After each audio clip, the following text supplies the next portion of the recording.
मैं चंद्रशेखर पटेल, आज हमारे बीच में कुछ विशिष्ट बुद्धिजीवी बैठे हुए हैं।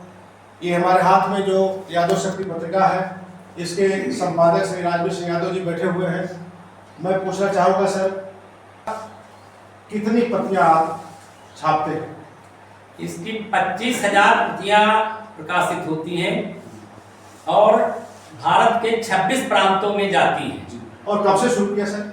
ये 2006 से शुरू है। बहुत अच्छा सर, आप पूरे मिशन को इस तरह से एक उसके रथी बनकर के चल रहे हैं, एक सारथी बनकर चल रहे हैं और बहुजन समाज को जगाने में इस पत्रिका का बहुत योगदान है। इस पत्रिका के माध्यम से आपने जो बीड़ा उठाया है वो अत्यंत सराहनीय है। इस पत्रिका का सर मूल उद्देश्य क्या था, संक्षेप में दर्शकों को बताना चाहें। इस पत्रिका का मूल उद्देश्य जो है वो बहुजन महापुरुषों के विचारों को बहुजन समाज तक पहुंचाने के लिए इसका प्रकाशन किया गया है।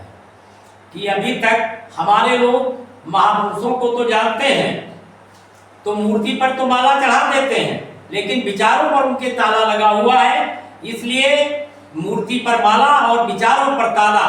उस जब इस पत्रिका को पढ़ेंगे महापुरुषों के विचारों को, तब बहुजन समाज ये जानेगा कि बहुजन समाज के जो महापुरुष थे उन्होंने क्या कहा था, क्या किया था, क्यों किया था, किस लिए किया था।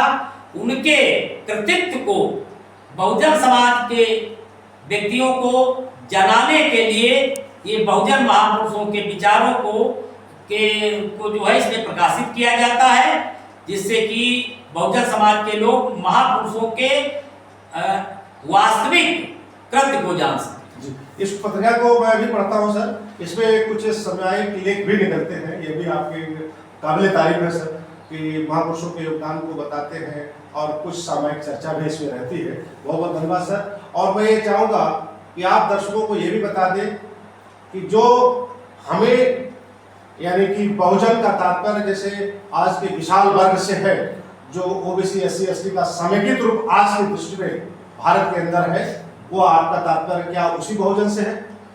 हमारा तात्पर्य जो है से आपका तात्पर्य है जिनको सहारे की जरूरत है, जिनको उठा करके सबके साथ कंधा से कंधा मिला करके भारत को मजबूत बनाने की है, जिनको लेकर के आज देश को एक बहुत बड़ी आवश्यकता है कि जो मुख्य धारा में न हो उन सबको मुख्य धारा में पहुंचा करके भारत को वास्तव में बुद्ध के विचारों का विश्वगुरु बनाना है, ये आपका लक्ष्य। बहुत बहुत धन्यवाद सर आपके इस योगदान को कि लगातार 2006 से आप इस पत्रिका का संपादन कर रहे हैं। कितनी कठिनाइयों के दौर से आप गुजरे।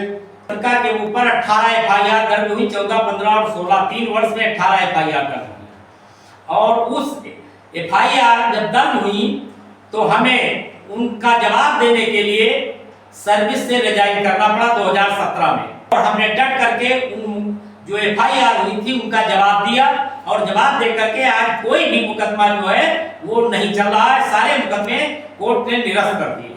जी बहुत बहुत धन्यवाद सर। आपने तमाम प्रतिकूल परिस्थितियों को पार करते हुए अपना मार्ग नहीं बदला है, क्योंकि आपको प्रेरणा आपके अंदर जो जुनून पनपा है समाज को एक टार्च बेरर की तरह दिशा दिखाने के, रोशनी दिखाने के लिए, वो महापुरुषों की प्रेरणा है, वो कभी हार नहीं सकती। हर कदम सीख कर आगे बढ़ती रहेगी और हर कदम एक नई जंग है, एक नई जीत की तरफ आपके कदम बढ़ रहे हैं। बहुत बहुत धन्यवाद सर, बहुत बहुत धन्यवाद सर।